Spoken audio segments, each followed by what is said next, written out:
This is something that, the complacency of the American people is something they're going to rely on, along with their authoritarian efforts to control it. But they will not succeed at this, because we're not quitters. We don't acquiesce. We're not going to give up the American dream and watch idly while it is restructured and transformed.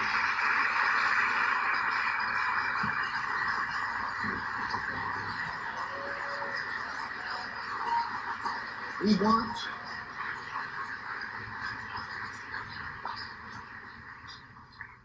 as I say, we want the best happiness for everybody. Now, about my still to me mysteriously controversial comment that I hope President Obama fails. I was watching the Super Bowl, and as you know, I love the Pittsburgh Steelers. They have this, it's just, so they have this miraculous scoring drive that puts them up by 4. 15 seconds left. Kurt Warner on the field for the Cardinals. And I sure as heck want you to know, I hope he failed. I did not want the Cardinals to win. I wanted Warner to make the biggest fool of himself possible. I wanted a sack.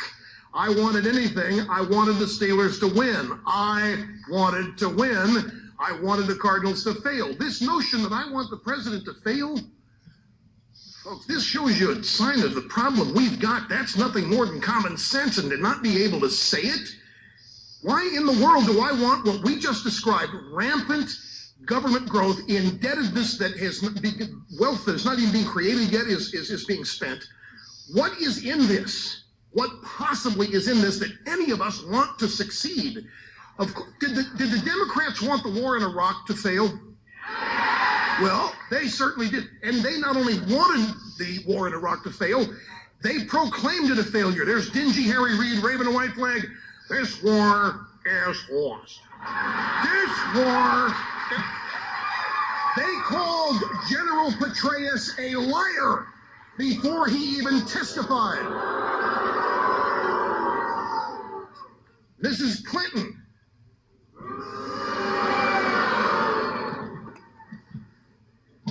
said she had to willingly suspend disbelief or whatever to listen to Petraeus. We're in the process of winning the war. The last thing they wanted was to win. They hoped George Bush failed. So where is it? What is so strange about being honest and saying, I want Barack Obama to fail, if his mission is to restructure and reform this country so that capitalism and individual liberty are not its foundation? Why would I want that to succeed?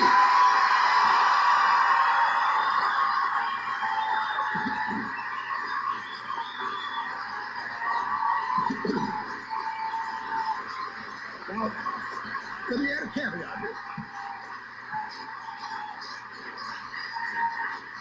My friends, I know what's going on. I know what's going on. We're in the aspects here of an historic presidency. I know that. But let me be honest again. I got over the historical aspects of this in November. President Obama is our president. President Obama stands for certain things. I don't care. He could be a Martian. He could be from Michigan. I don't know. It doesn't matter to me what his race is. It doesn't matter. He's liberal is what matters to me. And his articulated plans scare me. Now, I understand, okay, we can't say we want the president to fail. Mr. Limbaugh, that's like saying, this is the voice of the new castrati, by the way, guys that have lost their guts. You can't say, Mr. Limbaugh, that you want the president to fail, because that's like saying you want the country to fail. No, it's the opposite. I want the country to survive. I want the country to succeed.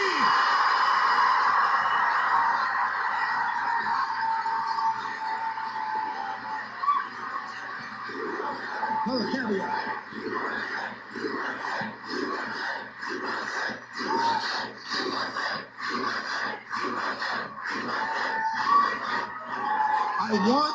I want the country to survive as we have known it, as you and I were raised in it, is what I mean.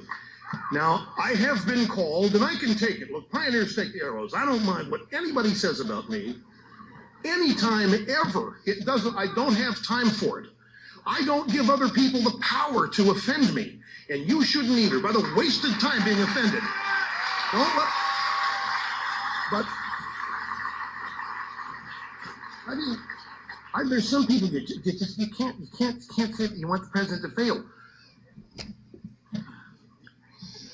Ladies and gentlemen of the United States, the Democrat Party has actively not just sought the failure of Republican presidents and policies, and now wars for the first time.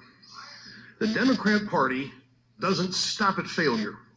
Talk to Judge Robert Bork, talk to Justice Clarence Thomas about how they try to destroy lives, reputations, and character. And I'm supposed to say, I don't want the president to fail?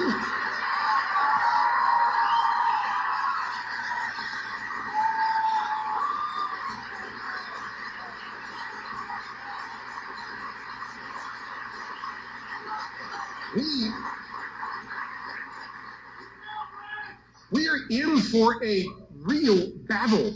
We are talking about the United States of America. There will always be an America, don't misunderstand, but we're talking about it remaining the country we were all born into and reared and grown into. And it's under assault. It's always under assault.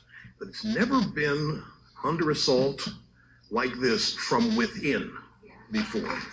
And it's a serious, serious battle.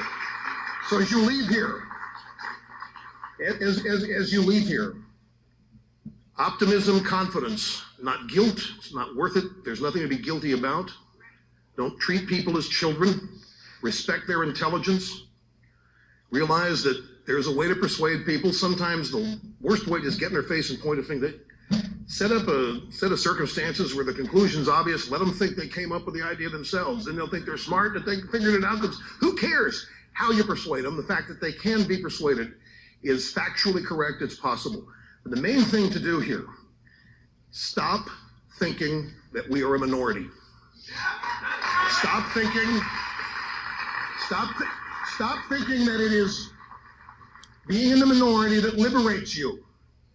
It is your beliefs, it is your core principles, it is your confidence that liberates you.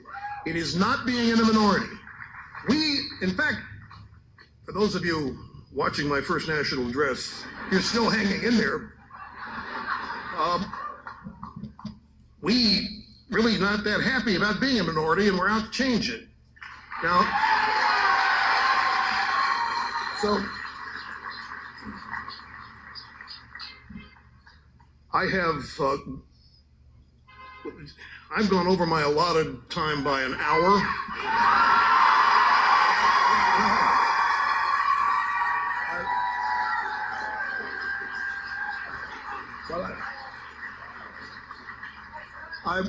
I want to thank all of you so much for everything that you have meant to me and my family in my life.